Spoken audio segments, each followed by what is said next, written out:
and thinking back to the theme of CB Exchange of football. Now, in the US and being Our big, football. well, exactly right. So it's football in the US, but to most of the world, football means what we call soccer, right? That's right. And here in Australia, footy or football could mean Aussie rules football, could mean rugby league, or could mean rugby union based on where you live. So the context, the geographic location, but also the environment that someone's in, those words in and of themselves mean different things. So how important is it to have a library and common definitions to be able to a dictionary so that we can all speak to each other and have that ontology and translation layer so that employers and educational institutions and most importantly learners understand and have that context. Yeah, I mean, I think it's absolutely essential, right? We trade, when you think about a currency, and we will often say we want competencies to be the currency of learning. I want to be able to exchange competencies. Well, I can't exchange competencies if we have different definitions, if we measure them differently, if we weight them differently, right? How much is this competency worth?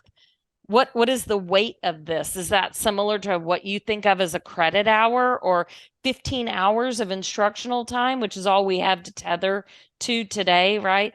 So if we don't have common definitions, if we don't have similar ways of measuring what we mean by that competency, if we don't start working on the ontology and coming to agreement on the ontology, we won't be able to replace time, especially in the US, as the measurement of learning, right?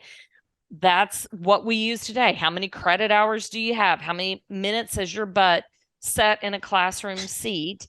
Or how many hours do I think you probably spent studying for that? And instead, we would say, I can take this demonstration for the equivalent of that demonstration. Right. I'm looking for somebody who can do this.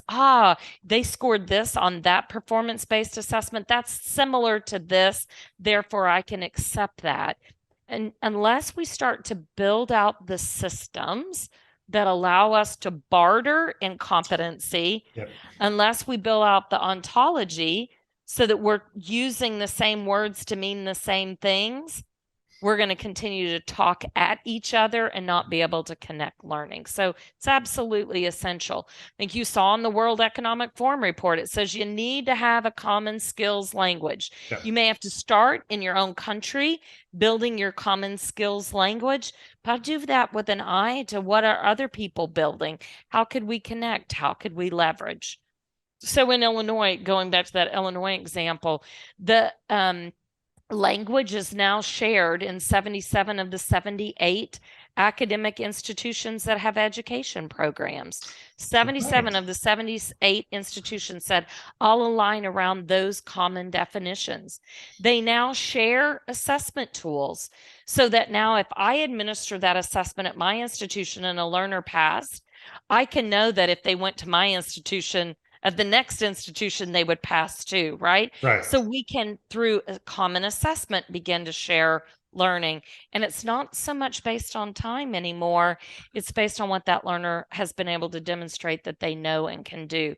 But it took putting that undergirding in place first, right? Getting that language together. Excellent.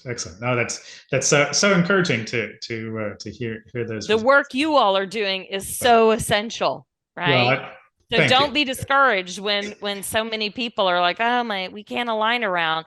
It's exactly what we need. We need those libraries. We need those skills definitions to power a new way of learning, right? That connected way that says to my janitor, you've got knowledge, skills, abilities, and I have a way to validate that's going to mean something not only here, but in other countries as well. Brilliant. No, thank you for those kind words. And it is all, from our perspective, it's about creating these open global libraries that everyone can access and contribute to so that we are open. Yes. Open. Absolutely. It's amazing how quick we go to territorial, isn't it? Right. We want to create something open and then I'll be able to monetize all the spinoffs from it, right? Yeah. No, we really want an open ontology so that we can begin to share in the future of learning. Absolutely.